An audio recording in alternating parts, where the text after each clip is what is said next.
आज हम बताएंगे नवग्रहों को शांत करने की कथा।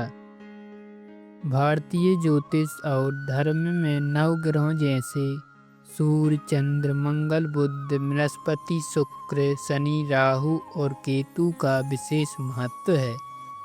यह नौ ग्रह मनुष्य के जीवन में सुख, दुख, वैभव, अपयश, रोग, आरोग्य, विवाह, संतान, नौकरी, धन, आध्यात्मिक, मृत्यु आदि सभी क्षेत्रों को प्रभावित करते हैं। यदि किसी व्यक्ति की कुंडली में ग्रहों का दोष हो तो उसका जीवन संघर्षपूर्ण हो जाता है।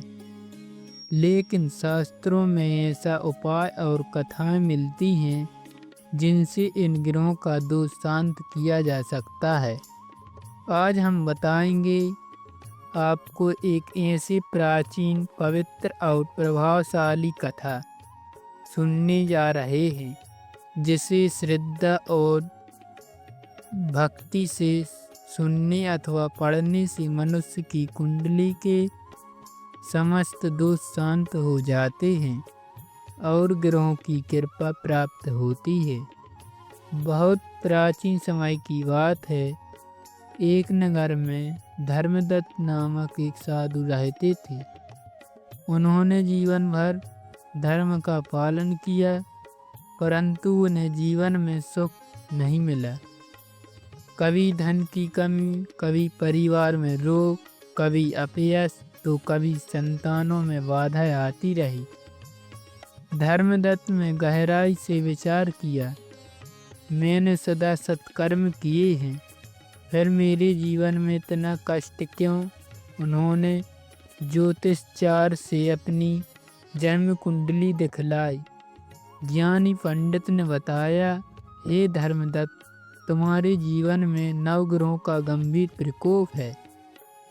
विशेषतः शनि, राहु, केतु, मंगल और सूर्य अशुभ स्थिति में हैं। जब तक तुम इन नवग्रहों की शांति नहीं करोगे तब तक सुख की प्राप्ति कठिन है। यह सुनकर धर्मदत्त चिंतित हुए। उन्होंने पूछा, गुरुवर, क्या कोई ऐसा उपाय नहीं है जिससे सभी नवग्रह शांत हो जाएं? पंडित ने खुसखुराकर कहा, हे तपस्वी, उपाय है, लेकिन वह अत्यंत कठिन है, धैर्य और श्रद्धा से पूर्ण है। तुम्हें नवग्रहों की एक विशेष कथा का श्रवण और व्रत करना होगा। यह वही कथा है जिसे महर्षि गौतम ने राजा की कुंडली से सारे ग्रह दोष दूर हो जाए थे। महर्षि गौतम ने राजा हरिश्चंद्र से कहा, राजन, एक समय की बात है, एक विद्याधर ऋषि घनी जंगल में तपस्या करते थे। वे पूर्ण ब्रह्मचारी और योग साधक थे। एक दिन नवग्रहों अपनी प्रभाव का गर्व लेकर वहाँ गुजरे। सूर्य ने तपते हुए कहा, हमसे ही जीवन चलता है। चंद्र ने कहा, हमारे बिना भावना नहीं होगी। शनि ने गर्व से कहा, हम राजा की भिखारी बना सकते हैं। राहु केतु ने कहा, हमने देवताओं तक को भयभीत कर दिया है। यह सब सुनकर ऋषि ने मुस्कुराते हुए कहा, हे नवग्रह, तुम सब महान हो, परंतु अहंकार विनाश की जड़ है।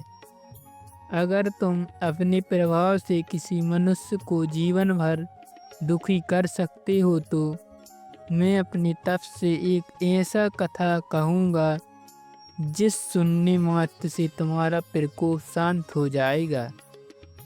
नवग्रह यह सुनकर हंसने लगे।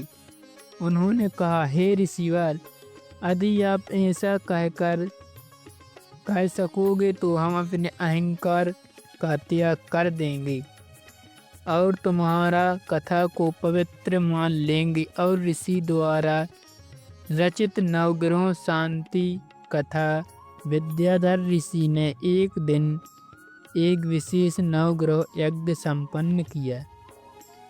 उस दिन उन्होंने एक कथा का द्वेष किया जो इस प्रकार है।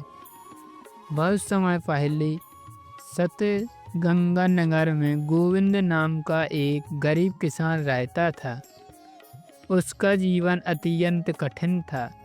खेती सूख जाती, घर में रोग बना रहता, विवाह में बाधा, धन की कमी, कोर्ट कचहरी, चोरी, सब कुछ उसके साथ होता। एक दिन वह थककर शिव मंदिर में बैठ गया और बोला, हे प्रभु, मुझसे जीवन का बोझ नहीं उठता, बताइए मेरे दुखों का कारण क्या है। उस रात गोविंद को सपना आया। भगवान शिव प्रकट हुई और बोले, बस तेरी कुंडली में नवग्रहों का प्रकोप है, पर घबराइए नहीं। कल प्रातः ब्राह्मण के पास जाओ, वह तुम्हें एक कथा सुनाएंगे। उस कथा को सुनने से उन नवग्रहों में व्रत तुम्हारे सारे ग्रह उतर जाएंगे।